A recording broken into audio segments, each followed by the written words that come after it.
Tercera sesión. Los conflictos en la vida matrimonial. 1. El amor es un proceso. Lo sabemos ya por la lección anterior. El amor solo existe como proceso. Todos ustedes tienen una experiencia riquísima en esta dimensión del amor.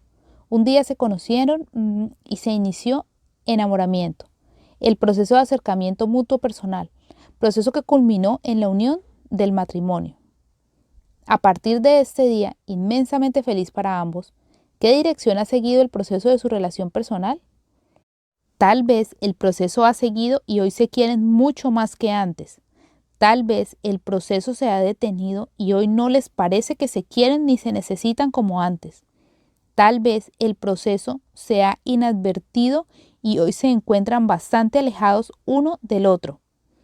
Camino, si no cortan, de un divorcio más o menos lejano. Recuerden algunos de los pasos del proceso que les llevó al matrimonio. Siempre hace bien recordar los momentos felices de la vida. Cuestionario. ¿Recuerdan aquellos días felices? 1. ¿Qué te parece que era el otro para ti? Y 2. ¿Qué sentías tú que eras para el otro? 3. ¿A qué atribuyes que, lejos de morir, ese amor fue creciendo y creciendo hasta el día del matrimonio? 4. ¿Qué te parece, mirando a tu propio interior, que ponías entonces y no pones ahora en relación con tu compañero? ¿Te gustaría volverlo a poner?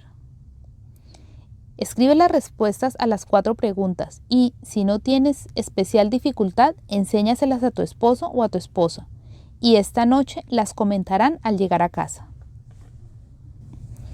2. Amor y conflictos. Los conflictos son inevitables en la vida matrimonial, pero no tienen que ser necesariamente negativos o destructores del amor. Con frecuencia, atizan y activan. El amor crece al fuego de los conflictos y sufrimientos, y sabemos que el amor maduro está amasado de muchos dolores superados, de muchas desilusiones asimiladas e integradas. Los 25 años de matrimonio, cuando pueden celebrarse con ilusión y gratitud, ¿cuántos sufrimientos llevan acumulados? Y este dolor acumulado hace más profundo y más realista el amor. Esto sobre todo, el dolor hace más realista al amor. Cuando el novio ama a la novia más que a la novia real, a la que aún no conoce de veras, ama la imagen que se ha formado de ella y por tanto, en buena medida, se está amando a sí mismo. En cambio, cuán distinto es en el casado de 25 años. Cuando este hombre sigue amando a su esposa, ama ya a la mujer real, ama al otro, no a sí mismo. El dolor, pues, purifica el amor. En esta luz vamos a estudiar ahora el problema de los conflictos matrimoniales. El conflicto puede matar el amor, pero puede también ahondarlo y purificarlo. ¿Cómo lograr esto último? Intentemos el análisis sobre un ejemplo concreto. 3. El conflicto del aire acondicionado. El esposo quiere el aire acondicionado bien alto, porque, según dice, no puede dormir de otra manera, y si no duerme, va malhumorado al trabajo, lo que le indispone con los jefes y le pone en peligro de perder el puesto. ¿Y qué significaría tal desgracia para la familia entera? La esposa, por su parte, quiere el aire acondicionado bajo, porque, según dice, el ambiente frío le produce sinusitis aguda, con fuertes molestias respiratorias e intenso dolor de cabeza. He aquí el conflicto bien concreto. Cada uno de los esposos quiere una cosa que, de llevarla adelante, implica una gran frustración para el otro y renunciarla un gran peligro para él mismo. El caso, pues, es modélico, es decir, sus líneas generales se hallan en todos los conflictos, de modo que la luz que hallemos en su análisis y solución podrá ser aplicada fácilmente a cualquier otro caso. El análisis y la solución de este conflicto concreto suponen responder a 2 preguntas fundamentales. 1. ¿Quién de los dos tiene la razón en este caso? Y 2. ¿Los dos tienen la razón? ¿Cómo solucionar el conflicto? 4. ¿Quién de los dos tiene la razón? El siguiente diagrama, que yo llamo las torres de personalidad, nos pueden ayudar a responder esta pregunta. Una misma situación objetiva, en este caso el aire acondicionado, es vivida por 2 personas distintas, A y B. Distingamos en cada una de las dos personas 3 niveles de vida. 1. La conducta. En dicha situación, conducta que obviamente brota de la percepción. 2. La percepción de la situación, que corresponde a la historia o existencia concreta de cada uno. Y finalmente, 3. Esta misma historia o existencia concreta, o sea, su pasado y su futuro, el conjunto de experiencias tenidas por cada uno, pasado, y el conjunto de las anticipaciones imaginadas por cada uno para esta situación concreta, futuro. Un ejemplo nos hará ver la relación de estos 3 niveles. Supongamos que, yendo por la calle, nos encontramos con un perro. Enseguida tomamos una determinada conducta frente al perro, nos asustamos y nos echamos para atrás. O bien, seguimos tranquilos nuestra ruta. Esta conducta halla su explicación en la manera como percibimos el perro, ya como una posible amenaza, ya como algo inocuo. La percepción a su vez depende de las experiencias que hayamos tenido con perros, pasado, y de las anticipaciones que imaginemos con respecto a ese mismo perro, futuro. Es evidente, pues, que en el caso del aire acondicionado, la conducta del esposo es correcta. Simplemente es la única que puede seguir aquí y ahora, dada la manera como el esposo percibe esta concreta situación. Pero también la percepción es correcta, ya que dada su historia es concreta, es la única que puede seguir aquí y ahora. El esposo, en efecto, debe tener muchas experiencias de no haber dormido cuando le ha fallado el aire, del mal humor que le ha solido invadir en tales casos, y obviamente imagina que, si no se levanta el aire, le sucederá ahora lo mismo. En cuanto al tercer nivel, o historia personal, hay que decir que ésta se identifica prácticamente con la persona misma del esposo. La historia personal de cada uno es sencillamente su misma persona, con todo lo que ha sido y vivido, todo lo que ha hecho, sufrido, amado, gozado, esperado, etc. Hay que decir, pues, que cuando el esposo quiere levantar el aire acondicionado, no es malo, egoísta, indiferente, desatento, etc. Enseguida diremos, pues, que su conducta puede afectar a la esposa, como deberá proceder, pero ha de quedar bien claro que al querer levantar el aire acondicionado, el esposo es él, vive su vida, se atiende a su historia y es fiel a sí mismo. Si estuviera solo, nada le impediría levantar el aire acondicionado a su gusto. Igual, hay que decir que la esposa, cuando quiere bajar el aire, también ella, al quererlo así, procede razonablemente, o si se quiere más claro, de acuerdo con su vida, con su historia, con su realidad personal, de modo que la conducta de la esposa también es correcta. Este es el punto que ahora debe quedar claro. Lo que llamamos respeto a la persona concreta o es respeto a esta historia concreta, por consiguiente, a este querer concreto o no es nada. La persona tiene derecho a querer vivir según esos dos valores, de su vida y su experiencia, y por lo tanto tiene derecho a exigir de los demás que le reconozcan su derecho. Y efectivamente la persona humana vive así su vida. Cuando no se siente reconocida en esos valores suyos, se hiere por dentro, se defiende y ataca. ¿Qué hacer pues para solucionar el conflicto? El problema queda aún intacto, pero están echados los fundamentos para una solución sana. Ambos tienen razón en sus respectivas conductas y saben a su modo que tienen razón y exigen que se les reconozca esa razón. Cuando sienten que se les reconoce este derecho, ellos mismos se abrirán al otro, que también tiene el mismo derecho, y en un auténtico diálogo hallarán la solución debida y satisfactoria. Veámonos respondiéndolo a la siguiente pregunta. 5. ¿Cómo solucionar el conflicto? Aceptemos no solo intelectual, sino emocionalmente. ¿Y qué difícil es esto? El paso anterior. Los dos tienen la razón y vivido personalmente. El otro tiene su razón. Tiene su existencia, es como es y tiene verdadero derecho a ser como es. Y es obvio. Si él tiene verdadero derecho a ser como es, yo tengo verdadera obligación de aceptarle como es. Por esta vez, quiero ser honrado y vivir la verdad que veo. Renunciaré al absurdo deseo de querer cambiar al otro e intentaré aceptarlo como es y así, sin ninguna condición previa, hacerle sitio en mi corazón. ¿Cómo intentar llevar esto a la práctica? 3 posiciones fundamentales ante el otro. Cuando encuentro en conflicto con el otro, parece que puedo asumir frente a él una de estas 3 posiciones fundamentales. 1. Me impongo al otro. 2. Me retiro ante el otro. 3. Dialogo con el otro. Posición positiva, impositiva, recesiva y dialogal. Posición impositiva. Uno de los dos se impone al otro y lo anula. Le niega el derecho de ser a los 3 niveles descritos arriba de conducta, percepción y existencia de la persona. Solo uno tiene razón, solo uno tiene derecho a ser como es y ese soy yo. Queda negada la conclusión lograda en el paso anterior que los dos tienen la razón. Posición recesiva. Uno de los dos se autoanula ante el otro, que sale a la palestra como un león. El recesivo se encoge, internamente se niega el derecho a pensar y sentir como realmente piensa y siente. Calla, no por amor a la paz u otro motivo plausible, sino por miedo, inseguridad, duda de sí. Exteriormente calla y cede, pero allá en su interior se va amargando cada vez más, irritando consigo mismo e irritando con el otro que así le asusta.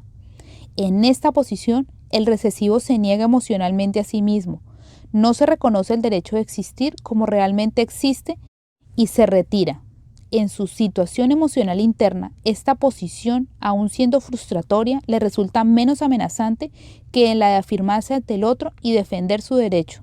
El recesivo actúa como si él no tuviera nada de razón, niega pues la conducta lograda en el paso anterior. Posición dialogal. Cada uno expone su punto de vista, desde luego, a nivel de conducta y de percepción y, si es posible, también a nivel de historia de la persona. Cada uno toma en serio tanto al otro como a sí mismo. En cuanto se toma en serio a sí mismo, se atreve a hablar con claridad. En cuanto se toma en serio al otro, se trata de escuchar con sinceridad. Es evidente que solo en esta tercera posición se vive el principio allá arriba, que ambos tienen razón. Nos interesa entender bien esta tercera posición, la única verdaderamente humana y humanizante. ¿Qué es lo que distingue a la persona dialogal? Rasgos de la persona dialogal. La persona dialogal se toma en serio a sí mismo y al otro, y esto tanto a nivel verbal como a nivel existencial. Es decir, la persona dialogal habla y escucha al otro y lo demuestra externamente, pero sobre todo toma en cuenta al otro, dimensión interior de estar frente al otro. Le reconoce el derecho de ser y existir, incluso se siente feliz de que el otro sea. La persona dialogal se distingue pues por cuanto externa e internamente admite de veras la existencia del otro y se comporta en consecuencia. Nivel verbal. Expone su punto de vista sin imponerlo. Escucha el punto de vista ajeno sin anularse emocionalmente. Nivel existencial. En su interior no se da a sí misma toda la razón. En consecuencia, deja al otro su parte de razón, le da el derecho a ser como es y así incondicionalmente le admite en su corazón. La persona dialogal no está en el extremo del yo, todo, impositivo, ni del yo, nada, recesivo. Se siente uno de tantos, con el mismo derecho a existir que los otros, no más, no menos, se afirma, pero sin negar a los otros, reconoce a los otros, pero sin autoanularse emocionalmente. La persona dialogal no es defensiva ella misma, ni induce defensividad a los otros. No necesita cambiar a los otros para poder ser ella misma, ni cambiarse a sí misma para dar lugar a que los otros sean. Veámoslo desde otro punto de vista. 6. Las 2 necesidades del hombre en conflicto. El hombre en conflicto muestra 2 necesidades y ambas deben ser atendidas. Si este hombre ha de sentirse bien ante todo la necesidad concreta, referente a la situación conflictual que llamamos ahora necesidad circunstancial. En el caso que estamos analizando, la esposa necesita bajar el aire acondicionado y el esposo subirlo. Esta necesidad es una necesidad que cambia con las situaciones. En cada caso será distinta según la circunstancia afecte a la persona. Es pues una necesidad circunstancial.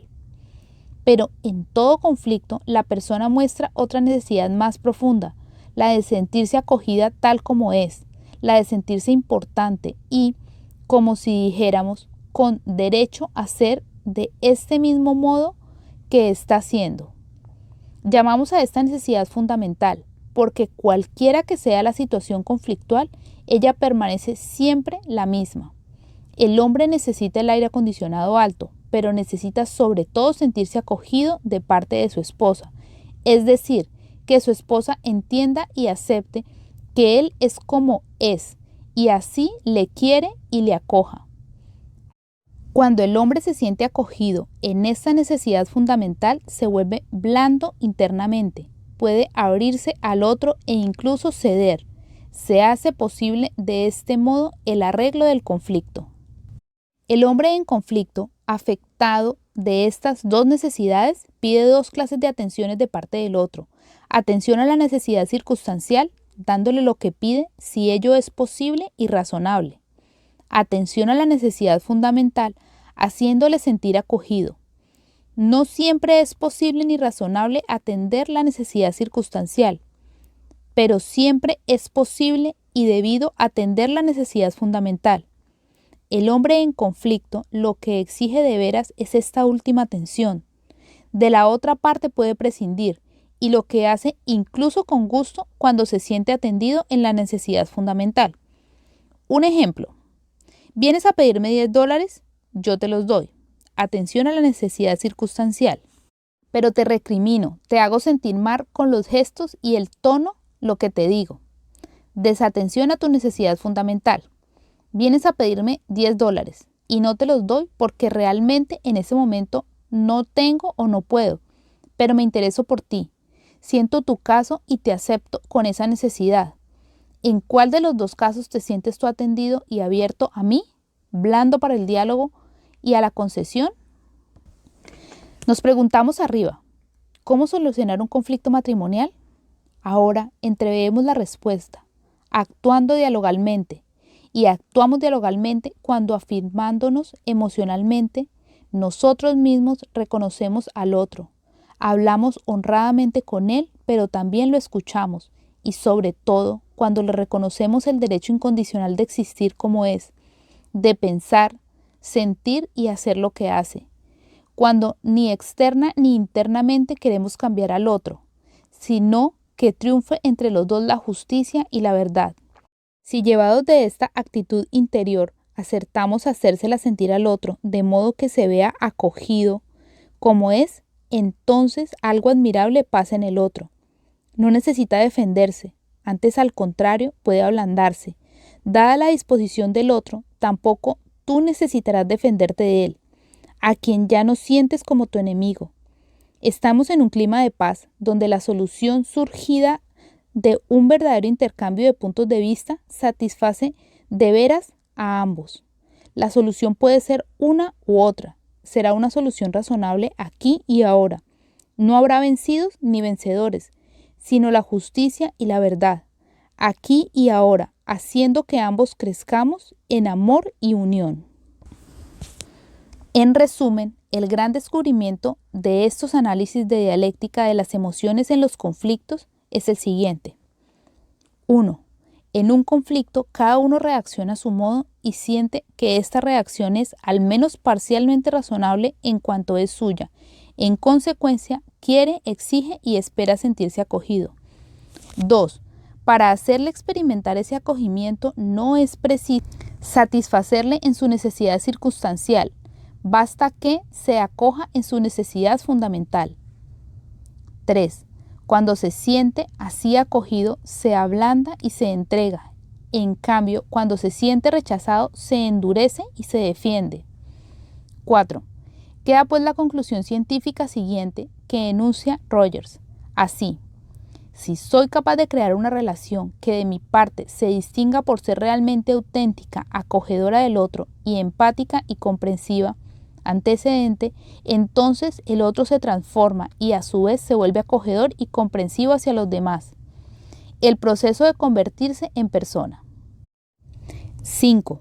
Cuanto a los conflictos matrimoniales, la solución nunca habrá que buscarla en esto o en lo otro, alguna solución típicamente material, sino en lograr que cada uno haga sentir al otro que le entiende y le acepta como es. Esto logrado, se seguirá un ablandamiento del otro y en el mismo grado la posibilidad de un arreglo efectivo. 7. Dramatización de un caso. Una pareja voluntaria que quiera dramatizar un caso suyo real, o bien 3 parejas a dramatizar escenas que aparezcan a las 3 posiciones analizadas arriba: impositiva, recesiva y dialogal. Notad bien la relación causa-efecto de estos fenómenos. Puesta la actitud impositiva de uno, causa, que sigue el endurecimiento del otro, efecto. Pues la actitud recesiva de uno, causa, se sigue el sentirse mal del otro, efecto. De modo que en ninguno de esos 2 casos se soluciona el conflicto, más bien se aumenta. En cambio, puesta la actitud dialogal del uno, causa, se sigue el ablandamiento del otro, efecto. Hablamos de la actitud dialogal descrita arriba, que expone sencillamente sin imponer ni callarse, que escucha honradamente sin cerrarse ni anularse, que admite de veras que el otro sea el que es y que finalmente se acoge al otro en su necesidad básica de sentirse acogido y así se lo hace comprender. Pues bien, cuando utilizamos este recurso, el conflicto, cualquiera que sea la solución real que se adopte, queda de veras solucionado, porque ambas personas se sentirán más unidas, y ello precisamente con ocasión del mismo conflicto que les ha hecho descubrir lo que significa la una para la otra. 8. Cuestionario. 1. ¿Distingues bien los 3 tipos de niveles? Conducta, percepción e historia personal. 2. ¿Ves cómo las 3 hacen la persona concreta? ¿Puede haber verdadero respeto a la persona cuando se desatiende uno de estos niveles? 3. ¿Tienes algún conflicto que te parezca irreducible al aire acondicionado? 4. ¿Distingues entre diálogo verbal y diálogo existencial? ¿Crees que puede darse el primero sin el segundo? 5. ¿Distingues entre necesidad fundamental y necesidades circunstanciales? ¿Ves cómo el reconocimiento de la necesidad fundamental ablanda a la persona y la hace razonable en lugar de defensiva? 9. Trabajo para la semana. ¿Qué crees que sueles hacer tú en los conflictos? ¿Imponerte, callarte o dialogar? Escribe tu respuesta, cada uno la suya. Luego pregunta a tu esposo o esposa y oye lo que él te dice. No respondas nada, simplemente recoge lo que te dice y piénsalo.